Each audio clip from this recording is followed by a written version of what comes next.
YouTube, how y'all doing today? Today I got a new different type of video for y'all. Y'all used to seeing makeup tutorials, but I got y'all on how today. So yeah, today we're gonna be talking about natural hair, my natural hair journey. I cut my hair off in 2015, October 23rd, 2015. So it's been 3 years since I cut all my hair off, and I think I got pretty good growth. So I'm gonna basically just let y'all know everything that I did for my hair to grow. I'm gonna give y'all the tea on what you can do to take care of your hair, what you can do that's gonna help your hair grow and get just beautiful. But basically October 23rd, 2015, I did the big chop and I shaved all of my hair off. I mean, every piece of my hair was off my head.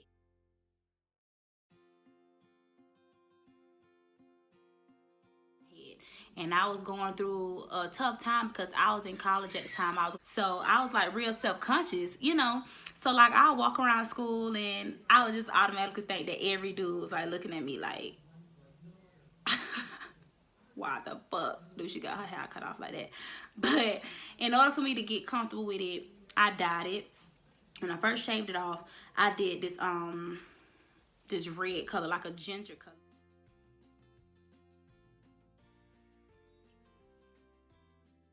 The first thing I ever did to it was a hair treatment. So I basically took an egg yolk and I took some extra virgin olive oil. You basically just literally crack the egg and you only want to use the yolk out of it. You want to separate it from the white. You just want to use the yolk. You mix the egg yolk in with the extra virgin olive oil.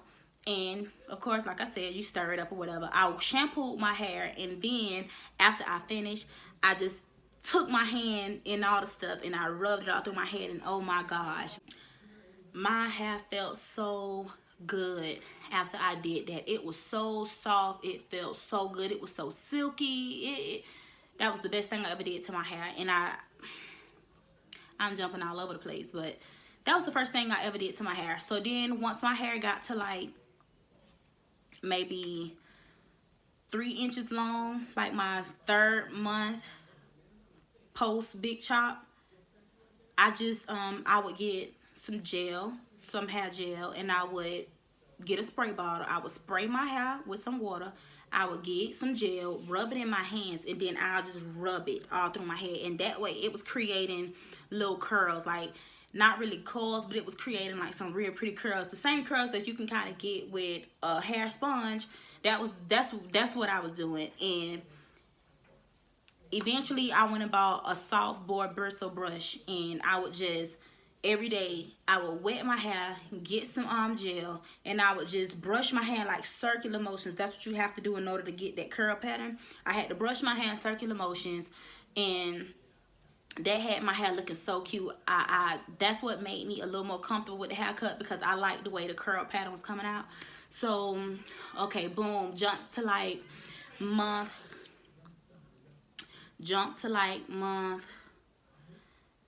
5, I want to say. Once my hair got longer and longer, I started wearing twists, and that would be the only thing I would wear. Like for a while I wore rope twists, and I wore wigs all the time. Like I kept my hair protected. I never wanted my hair to show. Like once it got to a certain length, I really was like, you know what, is at a length now where I can put something in it. So at that point I started wearing like long twists, and I was keeping them in my head for like a month and a half because I wanted a lot of new growth. And for y'all who don't know, I don't care what you do to your hair is only gonna grow a 1/2 inch a month. Just a 1/2 inch a month. I don't care what you do. You might think you got more than a 1/2 inch, but sis, you got 1/2 inch. So every month I would like let my twist stay in for like a month and a half, and that way by the time I took them out, you know, I would see like a major difference. Because when I put it in, it was like maybe this long. My hair was like literally this long when I started putting twists in, and then after I would take them out after like a month and a half, it'll go up to like this. So I'm like, okay, this is what I need to be doing. So every time I took twists out, I put more twists in. And it was a cute style too, so I didn't mind doing it. And I did them real small. I would do my own hair. Still to this day I do. I would do them real small just so they could really grow. So I was going through my whole twist phase, and then I would just wear wigs, and I would have my mama braid my hair down for me, and I would just wear wigs all the time. So those were my main protective styles. I would always have twists, and I would always have wigs. And I did that up until I got to my desired length where I could actually wear different stuff. So once I got to a TWA, I'm gonna say that once I reached my TWA and it got like maybe this long, I started getting braids. So I would let my mama put braids in my head, and I would get like little cute little designs all the time, you know, and I would wear them for maybe like 2 weeks, because eventually my real hair would start like puffing out and getting all frizzy, and that shit is ugly. Like, no, you don't want your hair to look like that. So after I would notice my hair was getting all frizzy and stuff, I'd take the braids out, and then I probably wear my afro for a little while longer. And by this time, I was getting more and more comfortable with my hair. So I was kind of stepping out of the whole protective style thing, because I'm like, okay, my hair had a cute length now, you know, I can just wear my real hair and I can be cute with my real hair. So I kind of shied away from the twists and stuff, but of course I still wear them.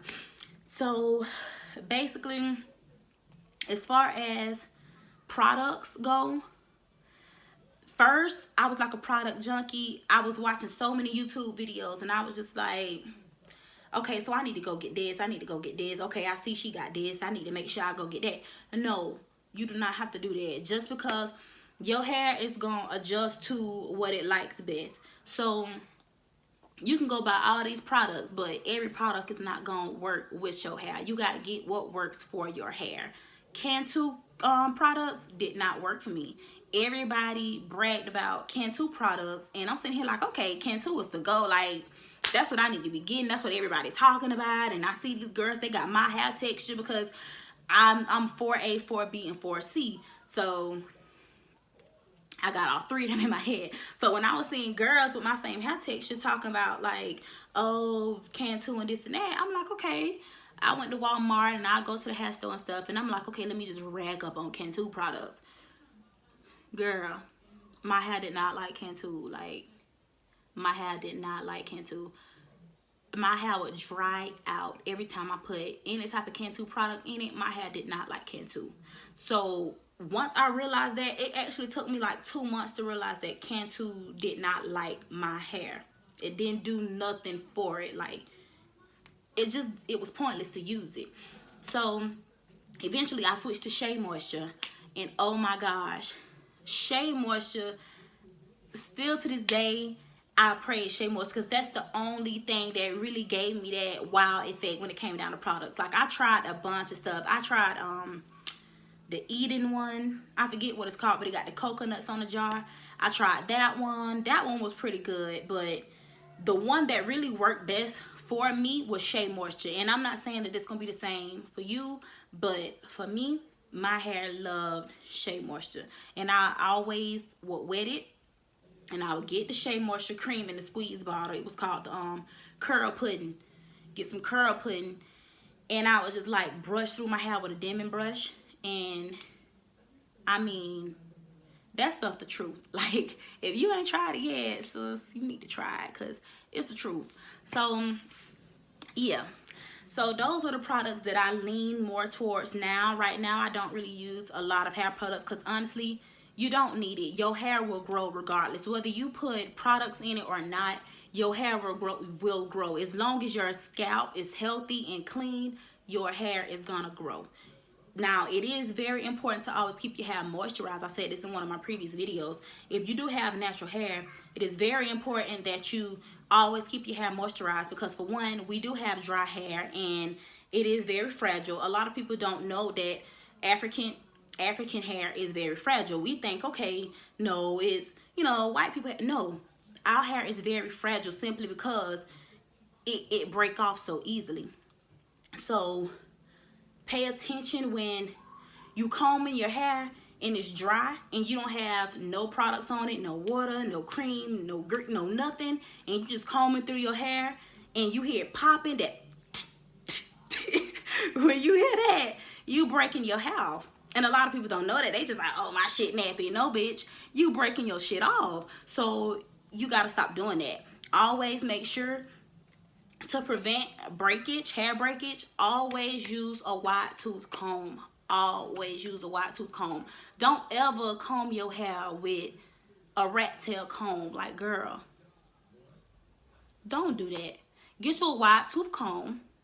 Make sure your hair is wet, like fully saturated, whether it be with water, cream, whatever it may be. Make sure it is moisturized, so that way it's easier for you to get through your hair.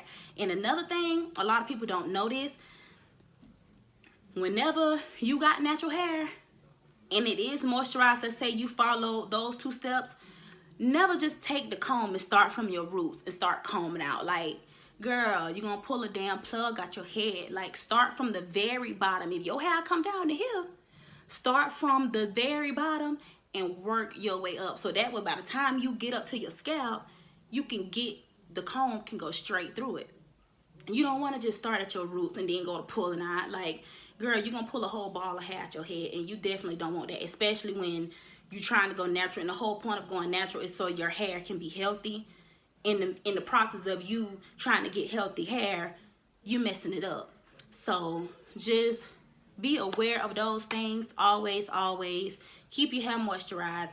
Don't be a product junkie. You know, to each his own, but girl, you don't need all that stuff. Your hair's gonna grow regardless. So, okay, the next thing, trimming. You gotta get your ends trimmed.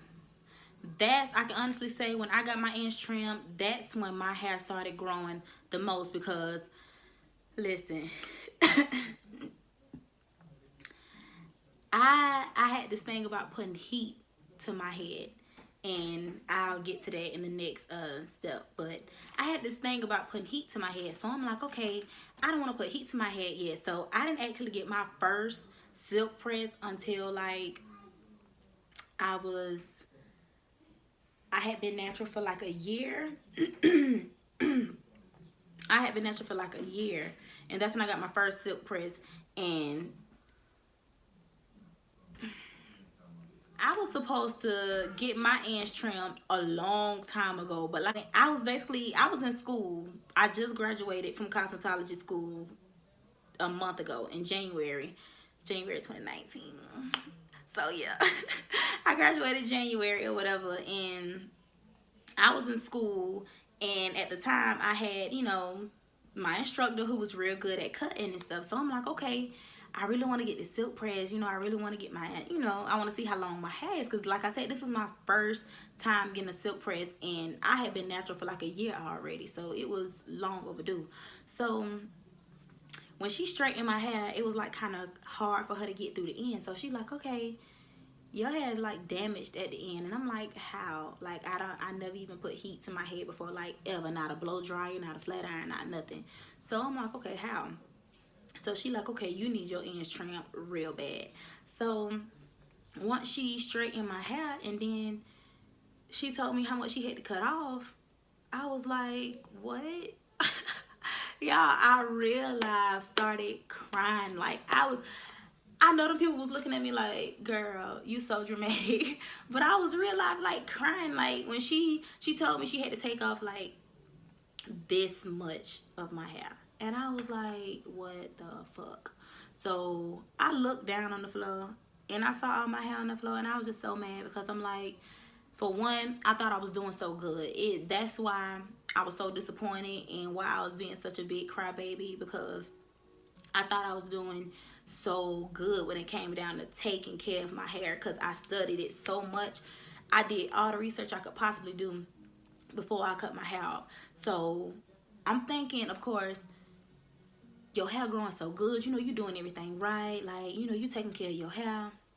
And then when she told me she had to cut off so much of my hair, I was just so disappointed. And I got over it, of course, but, you know, I was really disappointed about that. So make sure you get your trims. Don't be hesitant when it comes down to getting your ends trimmed because you scared of heat damage, or go to somebody who know what they're doing, because a lot of people do hair, but a lot of people don't know how to take care of natural hair.